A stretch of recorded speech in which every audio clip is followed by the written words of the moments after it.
Right, West dealer, East-West are not vulnerable, North-South are vulnerable. West has got 7, 8, 9, 10 points. 10 points and a completely balanced hand. 4-4-3-2 is balanced. You wouldn't typically be opening this hand given that you haven't got a correct shape to open a preemptive hand and you haven't got 12 or more points to open the bidding. There is something known as a mini no trump, which is when you open one no trump with 10 to 12 points rather than 12 to 14 as a weak no trump or 15 to 17 as a strong no trump. With one of my partners who I play competitively with, I actually do play a mini no trump. The idea being it's a preemptive bid, you open one no trump with only 10 to 12. So I would actually open one no trump if I was playing with that partner. But I'm assuming I'm playing with a partner who plays a less psychotic system, less aggressive system, so one no trump would be 12 to 14. Therefore I will be passing. But those who play mini no trump may well open this hand. Now to North. North's got, unfortunately, a poor hand, 5 points. They're balanced, 4-4-3-2, also balanced.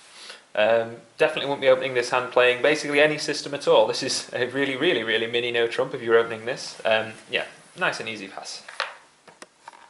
Now to East.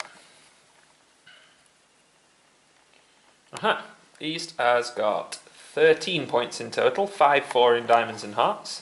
A 5-4-2-2. This is strictly treated as unbalanced, but is often referred to as semi-balanced, which is kind of a grey area between balanced and unbalanced. 5-4-2-2, 2 doubletons is considered semi-balanced because it's unbalanced but almost balanced. With a 5-4 shape, the typical thing you want to be doing is opening one of your longest and rebidding your next suit next. So we're going to look to open one diamond to rebid hearts on this hand. You could open one no trump and kind of treat it as balanced because it's close. The problem with that is your points are not in your doubletons. And typically to treat a semi-balanced hand as balanced, you want your points in your doubletons. So yeah, I would open one diamond and be normal, which is diamonds and then hearts. To South.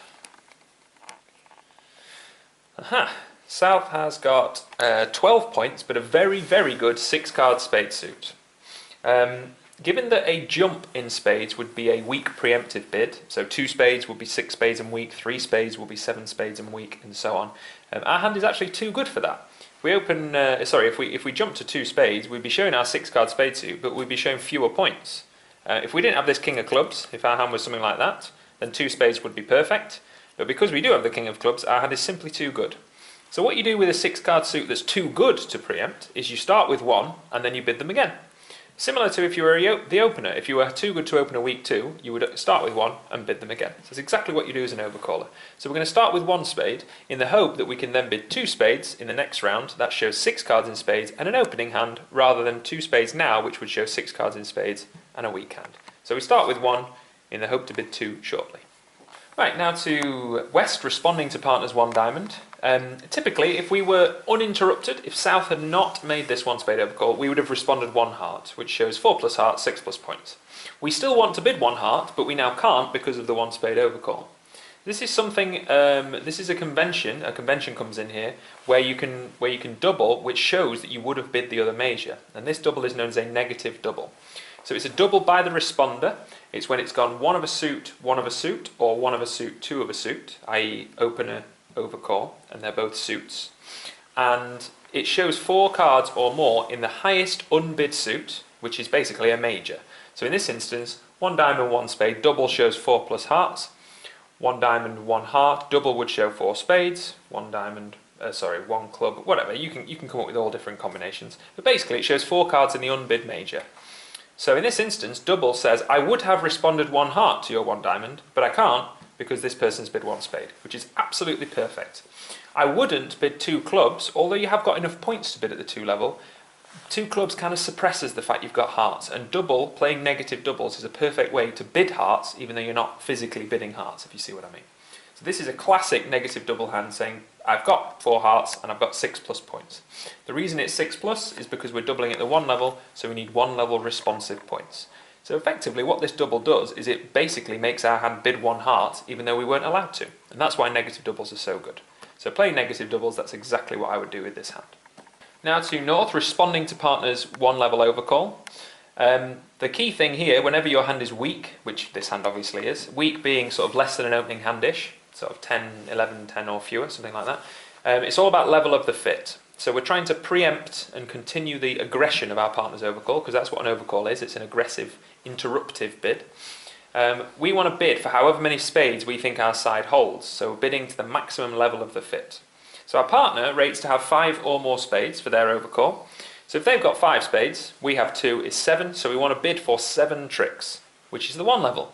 So our partner has already bid to the level of the fit. Now they might have 6 spades or 7 spades, but we don't know that, so we can't assume that they have 6 or 7 and raise them to 2 spades or 3 spades or whatever.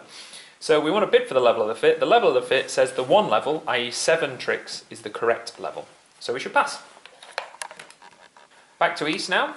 Assuming East is aware or remembers that they're playing negative doubles with their partner, they can treat it as if the bidding has gone 1 diamond, 1 heart. So we can respond as if our partner has responded 1 heart. Sorry, we can rebid as if our partner's responded 1 heart. So if our partner responded 1 heart, we would have a heart fit. Hooray, that's good. We now want to count our losers to see just how many hearts we want to bid. So losing trick count says we've got 1, 2, 3, 4, 5, 6. So our hand is better than the minimum. So if we were responding to 1 heart, a minimum opening hand would say 2 hearts, which says basically I'm minimum, I have the basic opening hand, and that's it. However, our hand is better than that because of our losing trick count. Not because of our points. Our points say we've got 13, which is a minimum, but our losers say we are 6, which is better than the 7 you normally have for an opening hand. So we should go 1 higher. So 2 hearts would represent a 7 loser hand. 3 hearts represents a 6 loser hand. So we should bid 3 hearts. Back now to South, the 1 spade overcaller. So our intention here was to bid 1 spade, and then bid 2 spades, showing 6 cards in spades and a decent hand. There's a problem in that 2 spades is no longer a sufficient bid. We have to bid 3 spades now if we want to repeat spades. Would I bid 3 spades is a reasonable question, because would you basically stretch? There's 2 reasons why I wouldn't stretch. The first one is that our partner rates to have very few points. This hand they have a decent hand, they've got points, we've got a decent hand, which means our partner's got very few. And the second reason is that we are vulnerable against not. So vulnerable against not is not a time to push the boat out. It's not a time to stretch in the bidding. If the vulnerability was that way around, green against red, I may well bid 3 spades just trying to be an irritant. But red against green, you shouldn't. If we had a 7 card spade suit, so let's say that 10 of diamonds was in fact the 10 of spades, something like that, then I probably would do it at any vulnerability because 7 cards is really good. But with only a 6 card suit, our limit really is 2 spades, and we shouldn't stretch beyond our limit given the vulnerability. So I would now pass. A bit upset that I didn't get to bid spades twice. Now to our decision of whether we should be bidding 4 hearts or not. Our partner has responded as if the bidding has gone 1 diamond, 1 heart. So they bid 3 hearts, which is a non-minimum opener. This is congruent with a hand that's got kind of 16-ish points or a 6 loser, depending on if they're bidding on points or shape, or a combination of both. Given that we are balanced, we should assume the points variant, even though our partner might be bidding on losers. So it's effectively a bit of a hybrid going on here. They're bidding on losers, we're bidding on points. But it does work, a hybrid does work. If we're both bidding on points, that works. And if we're both bidding on losers, that also works. So given that we're balanced, we should look at the points side of things. So if our partner had gone 1 diamond, 2 hearts, that would be a minimum opener. Something like 12 to 15, 11 to 15, that kind of region. Jumping is kind of 16, 17, 18-ish. And jumping straight to 4 hearts will be like 19, 20-ish, that kind of region. Of course, they might be bidding on shape and not points, but we are translating their bids into points because our hand is balanced. We're interested in points rather than losers.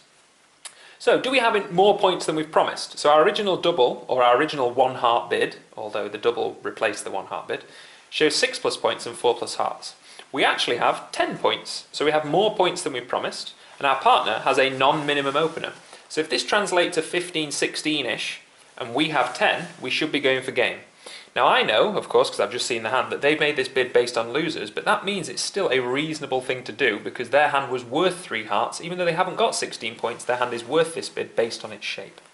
So therefore we should bid 4 hearts, based on the fact that, A, we probably want to push for game, given that game is a good contract to be in, and B, we've got 10 points, which is not minimum. We promised 6, we've actually got 10. And C, if we translate their bid into points, game is a reasonable contract. They've got 16-ish, we've got 10, that means game should be comfortable. So 4 hearts is the correct bid. Right, leading against 4 hearts, we know this hand's got hearts and some points, we know this hand's got diamonds and hearts and some points. There is a standout lead that I would make against basically every contract ever with this hand, and that's because we have a sequence. And if you've watched any of our other videos, you'll know how much I love a sequence on lead. Top of touching 3 is basically the best lead you can ever, well obviously top of touching 4 or 5, but top of touching cards is my favourite lead against almost every contract. And against a trump contract you only need 2 touching honours for a top of touching lead. We actually have 3 very good honours here, so I would lead the ace of spades 100% of the time. You get to see the dummy, you don't lose a trick unless they're roughing it, and you're establishing tricks for your own side. So I would lead the ace of spades and see what dummy holds. Right, down goes the dummy.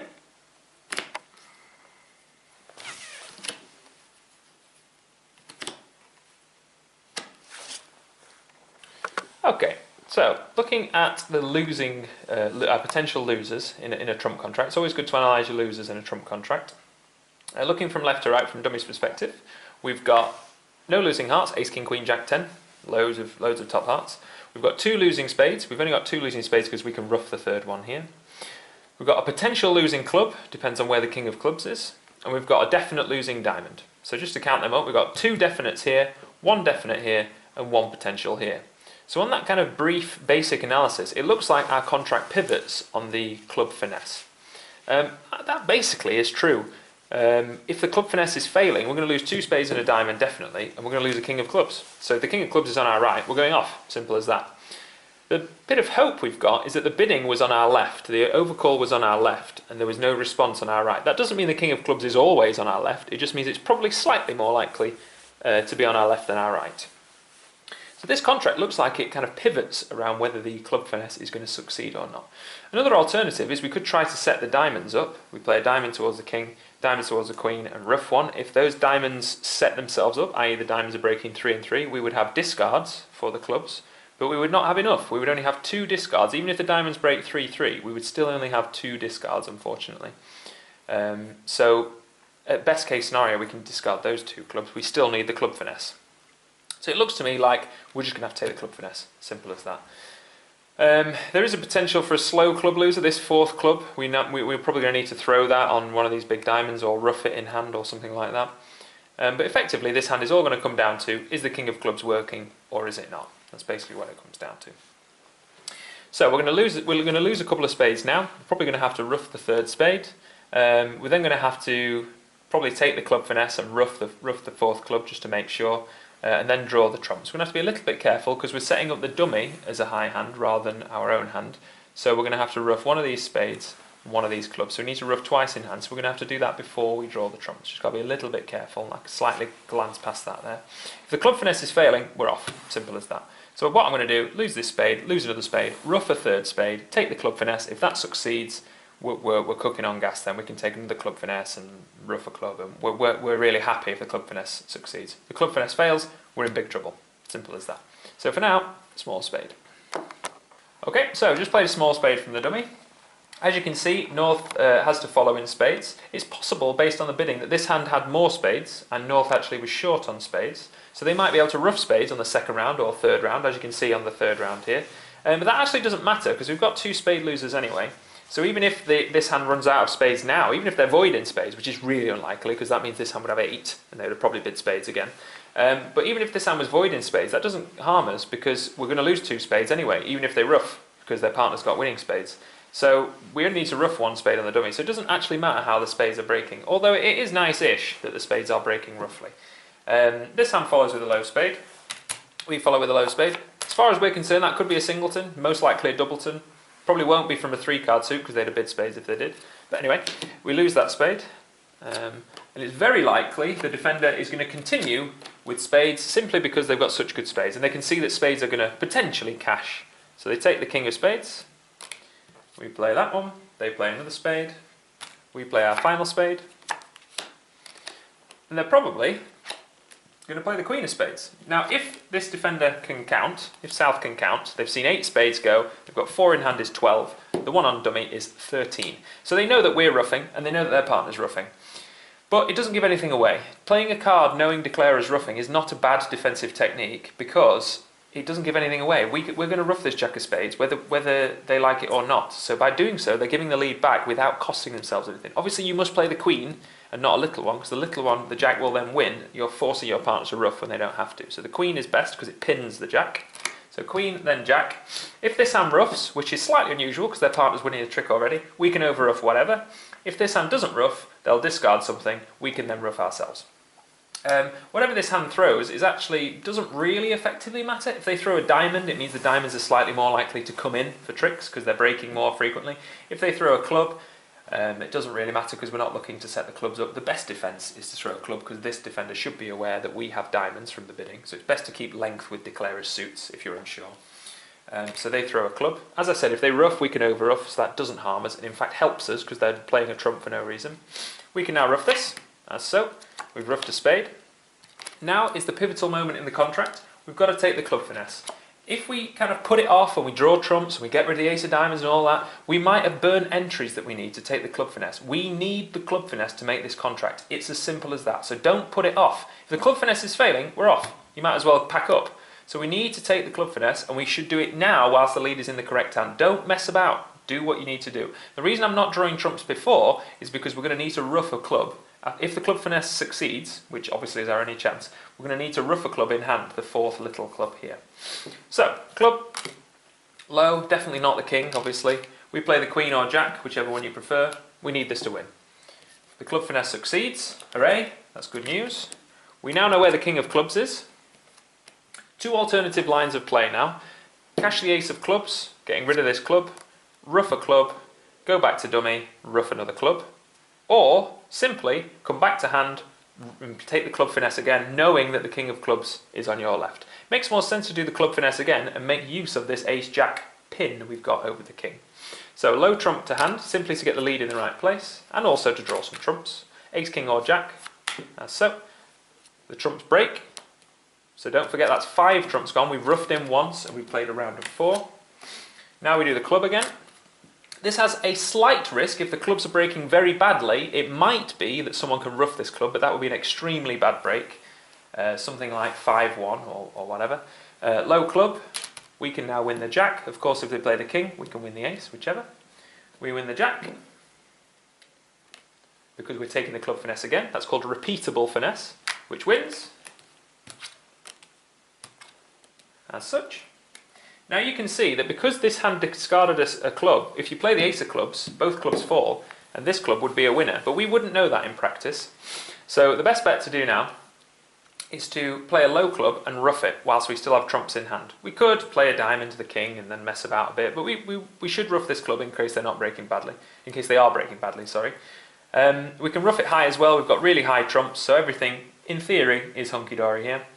Play a low club, they play a club, we ruff it. It's actually slightly better to ruff with a king, so we've got the jack to overtake it with the queen if we so need. But whatever. Ruff the club, and the king appears. Alright. So we've now done all the ruffing we need to do. Now we need to get back to the dummy.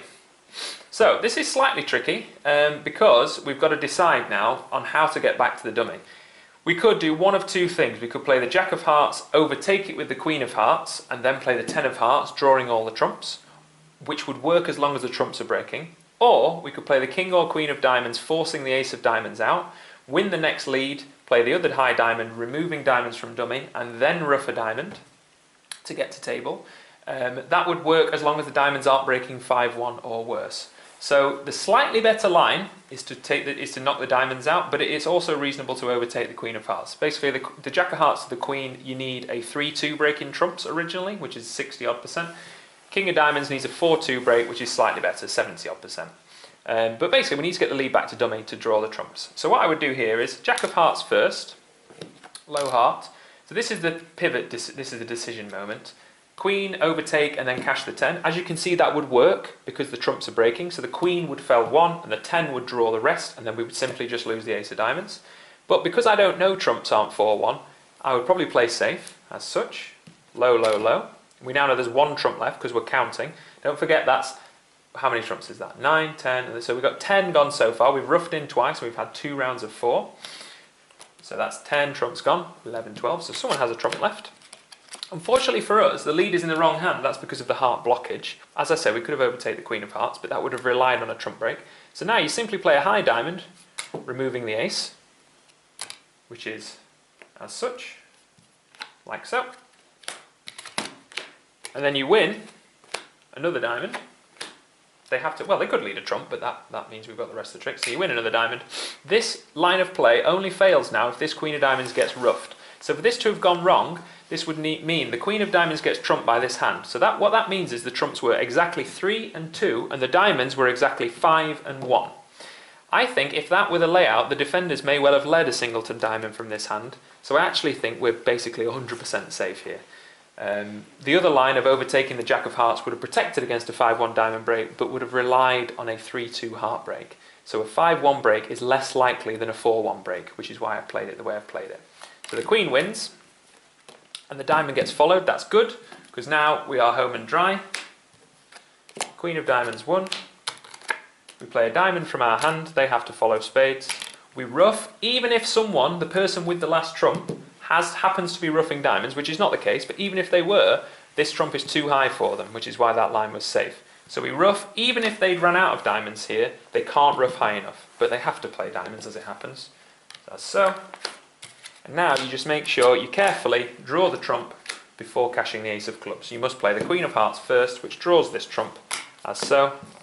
And then the last card, of course, is the winning ace of clubs.